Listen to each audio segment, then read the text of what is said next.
നമസ്കാരം സുഹൃത്തുക്കളെ. ദൈവപുത്രനായ മോശയ്ക്ക് സീനായ് മലമുകളിൽ വെച്ച് ദൈവം നൽകിയ 10 കൽപ്പനകൾ എന്തൊക്കെയാണെന്ന് നിങ്ങൾക്കറിയാമോ? മനുഷ്യരാശിയുടെ ചരിത്രത്തെയും ധാർമ്മികതയെയും മാറ്റിമറിച്ച ആ 10 പ്രധാന കൽപ്പനകൾ നമുക്കൊന്ന് പരിശോധിക്കാം. 10 കൽപ്പനകൾ. 1-ാം കൽപ്പന, ഞാനല്ലാതെ മറ്റൊരു ദൈവം നിനക്കുണ്ടാകരുത്. 2-ാം കൽപ്പന, ദൈവത്തിന്റെ നാമം വൃഥാ പ്രയോഗിക്കരുത്. 3-ാം കൽപ്പന, കർത്താവിന്റെ ദിവസം പരിശുദ്ധമായി ആചരിക്കണം. 4-ാം കൽപ്പന, മാതാപിതാക്കളെ ബഹുമാനിക്കണം. 5-ാം കൽപ്പന, കൊലപാതകം ചെയ്യരുത്. 6-ാം കൽപ്പന, വ്യഭിചാരം ചെയ്യരുത്. 7-ാം കൽപ്പന, മോഷ്ടിക്കരുത്. 8-ാം കൽപ്പന, കള്ളസാക്ഷി പറയരുത്. 9-ാം കൽപ്പന, അന്യന്റെ ഭാര്യയെ മോഹിക്കരുത്. 10-ാം കൽപ്പന, അന്യന്റെ വസ്തുക്കൾ ആഗ്രഹിക്കരുത്.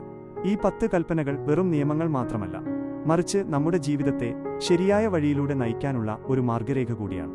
ഈ വീഡിയോ നിങ്ങൾക്കിഷ്ടമായെങ്കിൽ ദയവായി ലൈക്ക് ചെയ്യുക, നിങ്ങളുടെ സുഹൃത്തുക്കൾക്കായി ഷെയർ ചെയ്യുക. ഇതുപോലുള്ള കൂടുതൽ ആത്മീയവും അറിവ് നൽകുന്നതുമായ വീഡിയോകൾക്കായി ഈ ചാനൽ ഇപ്പോൾ തന്നെ സബ്സ്ക്രൈബ് ചെയ്യൂ. നന്ദി.